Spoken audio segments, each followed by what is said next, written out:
Scales may be the bane of all our existences growing up. When you're a child and you're learning to play pieces, you've got to do your scales and However, there are very good reasons why we need to know our scales. Not only does it increase our technical proficiency on whatever instrument we're playing, but also it gives you the idea of how a melody works. It'll give you the idea of how chords work and what chords appear in a certain key. Means you can improvise as well. There are masses of reasons, but it's fundamental to music itself. In this video, I'm going to show you how to play all 12 major and minor keys with the right hand on the piano and then the left hand. Don't worry too much about the whole hands together thing. You can work that out afterwards, but knowing how to construct your scales is fundamental. Let's have a look.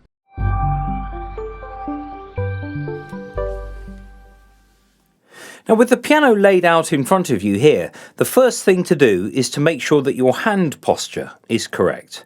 So instead of your fingers being straight like this, that they are curved like this. This means that you can reach the black notes without having to move into the piano, and indeed the white ones go in between the black ones to make that easier.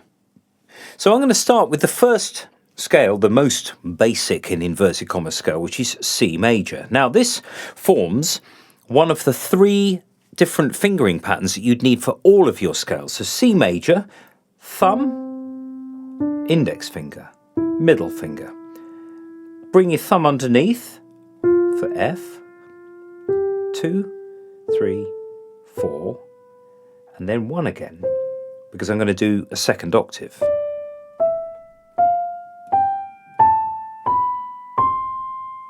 So the fingering here, which works for C, G, D, A, E and B majors. So half of all of your major scales use this fingering pattern. 1, 2, 3, 1, 2, 3, 4. Then you repeat it. 1, 2, 3, 1, 2, 3, 4 with a 5 at the end to conclude. And then we come back the other way in exactly the same, we retrace our steps.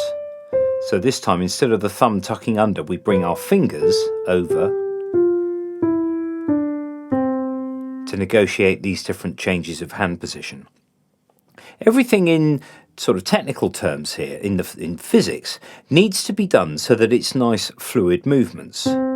Watch what happens to my thumb. I bring the thumb over gradually instead of this.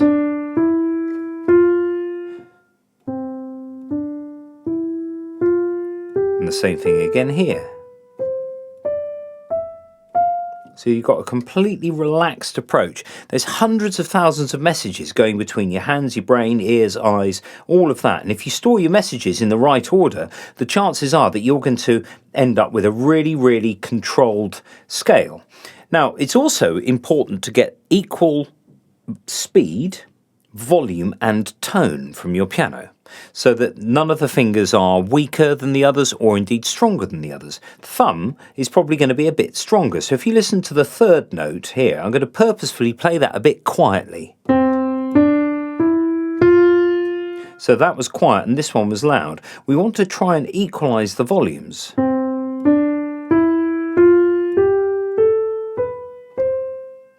I mean, that was kind of halfway there. Now that's C major. If we move to G major now, we've got one of the black notes that we need to use to keep the spacing of the notes the same. So if I start on G now,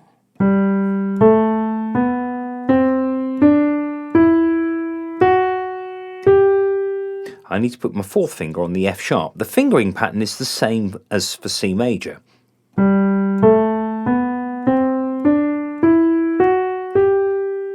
Like that. If I play it in the left hand, the order of my fingers is actually completely opposite to the right hand. So if I start G major here, 1, 2, 3, 1, 2, 3, 4, 5. If I just do one octave's worth, 1, 2, 3, 1, 2, 3, 4, 5. This means I have 5, 4, 3, 2, 1, 3, 2, 1. I've got exactly the opposite.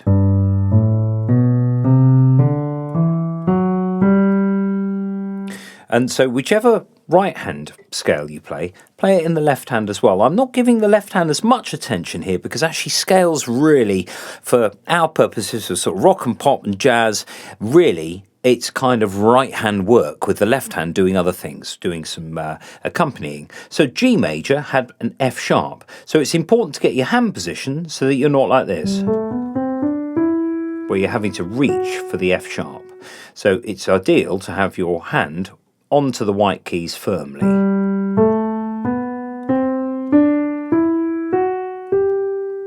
Then the sharps will be easy to reach.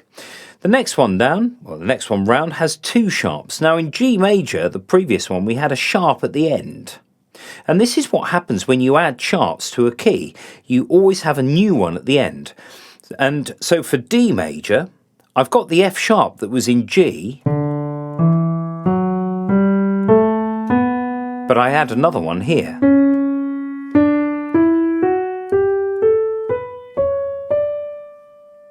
So D major had my two sharps in like that, F sharp and C sharp. The next one round is A. So it's the same fingering again. We keep the F sharp and C sharp that were in D major, but we add another one at the end, the G sharp.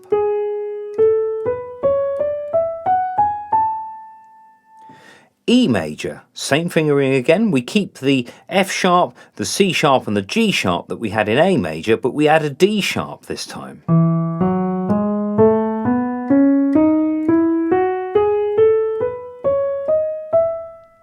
That's using 4 of the black notes. If we then go to B major now, we're using all 5. So B major is actually quite a friendly scale in this regard. You use all of the black notes on your way up.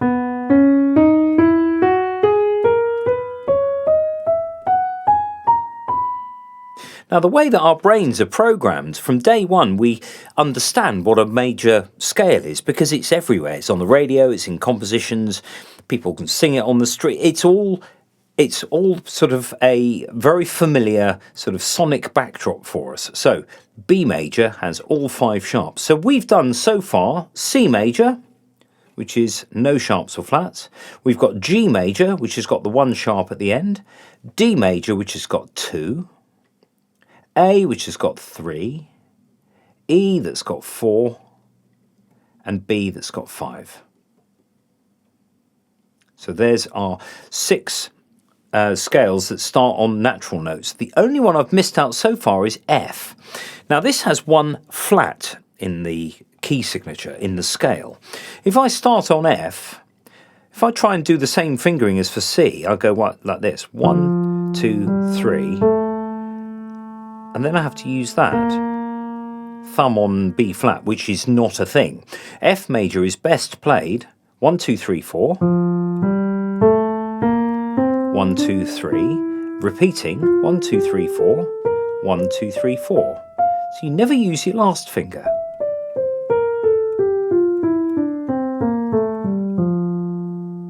Never the last finger. So F has really a fingering pattern all of its own. The left hand, the only time you use this, sort of the other way around, is for B major in the left hand. So I haven't, as I said, I haven't really attended to much of the left hand, but for B major you would use the F major pattern the other way around. 4, 3, 2, 1. 4, 3, 2, 1. 3, 2, 1. 4, 3, 2, 1.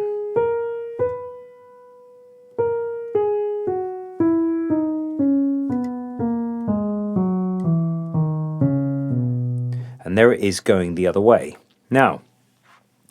Now's the time to look at the black key starts. So far we've now dealt with every single natural note on the keyboard, so all 7 of them. C, D, E, F, G, A and B. And there's C again. So F major had 1 flat, which I've just demonstrated as this. 1, 2, 3, 4. With a B flat. 1, 2, 3. 1, 2, 3, 4. 1, 2, 3, 4.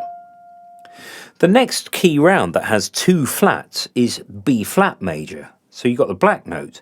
So you can no longer start on a thumb, because otherwise it would, you'd push all of the white note fingers. Yeah, it wouldn't work at all. So with any of the black note starts, you're best off starting on the 2nd finger, and then your thumb appears on every F and C on the way up. So B flat major has got 2 flats.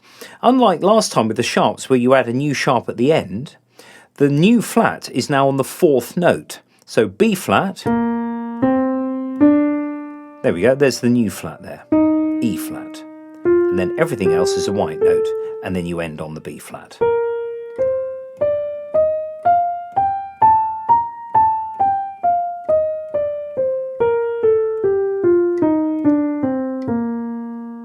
In the left hand, the rule is slightly different for your thumb. You put your thumb on the 3rd note and the 7th note of your scale. So that means I would have to start on a 3rd finger. Then 4. There's the 7th note of the scale on with my thumb. And then I'd use a 3 again. And then a 4. And then a 4 or 3 if I'm going up further. But it doesn't really matter. If you're coming down, just any finger will do. There's my thumb again on the 3rd note. There's my 1st note. 7th note has a thumb. And then my 3rd note also has my thumb. So that's how it works in the left hand. The next key round is E flat major. So far we used B flat and E flat. But the 4th note of E flat is A flat, so we've got to add that one as well. So, same rule, thumb on F, there's my new flat, A flat, there's my thumb again on C,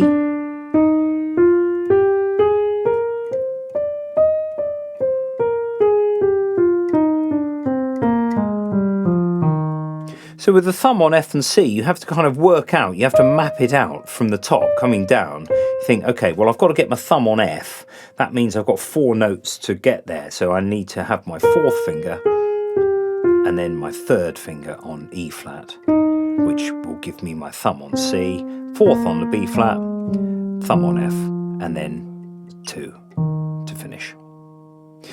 So in the left hand, the same rules apply. 3rd and the 7th note is my thumb.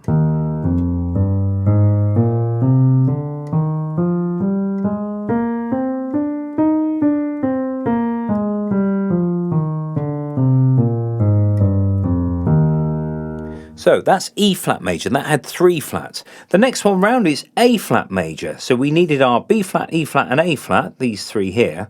But we also have to add D flat because that is the 4th note of our new key. Same rules with the thumb on F and C. So I'd start on a 2, then I've got a 3, then thumb on C. There's my D flat, the new one. Thumb on F.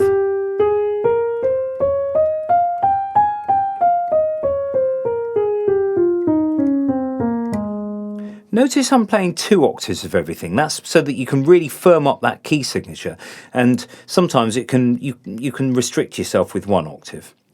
Indeed, at grade 1 ABRSM, all of the scales, apart from C major hands together, are 2 octaves. And they remain that way all the way to grade 5. And then grade 6 is 4 octaves. So it's just more thinking about your key.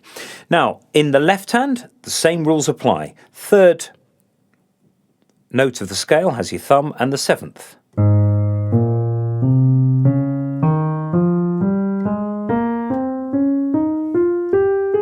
And back down. Next key round is D flat major. Now this is a sort of the friendly one like B major in that you use all of the 5 black notes now because our new flat of G flat has to be added to the previous ones. So we've got D flat. Notice that thumb on F and C all the way. So you have to map out how it works going down. So D flat's actually one of the friendlier scales because you haven't got to worry about how many black notes there are on the way. You use all of them. Now, the final one then is G flat major or F sharp major. They sound the same, but they're written differently. The ABRSM use F sharp major instead of G flat, so I'm going to stick with that. Now this time, your thumb, you remember it appears on F and C. In F sharp major, we've got a B instead of a C, but essentially the thumb appears wherever you have your sort of clearing, if you like, the 2 white notes together.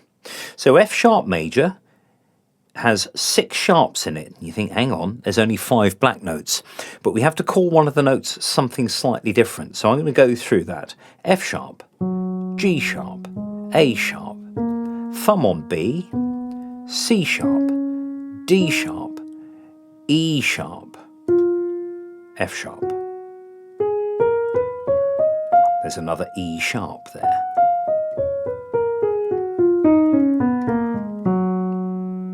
In the left hand, the thumb is not going to appear on the 3rd note anymore. So this one is a little bit of an exceptional rule. And actually what happens is, if you play this one hands together, your thumbs appear together.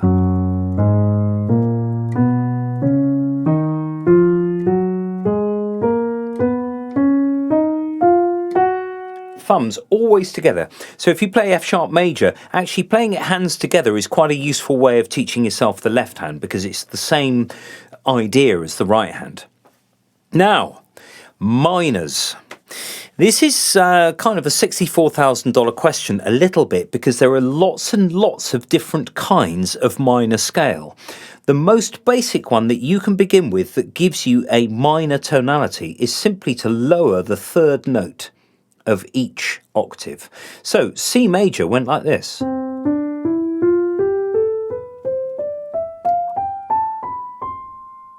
All natural notes, all white notes. If I was to play a very basic C minor, it would do this.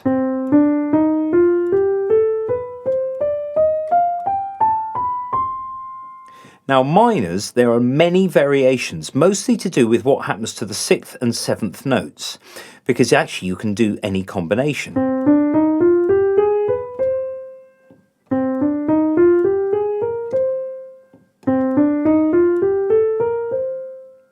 So you can vary the 6th and the 7th, which give you all sorts of different types of scale, but really the important note is that the 3rd one is lowered. That's a sort of get out of jail free minor scale. So if we got G major, we had our F sharp at the end. If I do a B flat now as my 3rd note, this basic sort of scale going up is actually called the melodic minor ascending. Melodic minor coming down is actually different. But I'm not going to cover that here, because for the sort of purposes of rock and pop, really we are dealing... The first 5 notes are going to be the same, regardless of your minor type. So you can experiment with the 6th and 7th, which are these two, could be both flattened, or one flattened, the other, or neither. So actually that's a fundamental thing with minor, and the best thing to do is to try those out according to the sort of music that you're playing. So D major had 2 sharps, so this time if I just make the F sharp into an F, I've got myself a D minor scale of sorts. Notice that I refer to lowering of the 3rd note rather than necessarily flattening. The trouble with using the word flattening is that it can actually imply that it's a black note, it's one of the sharps and flats. So to lower a note is actually a little bit nicer way to think of it. So E major, just as an example, had 4 sharps. If I take one of those away now, so just lowering that 3rd gives me my minor scale. In the left hand, you can do the same sort of thing.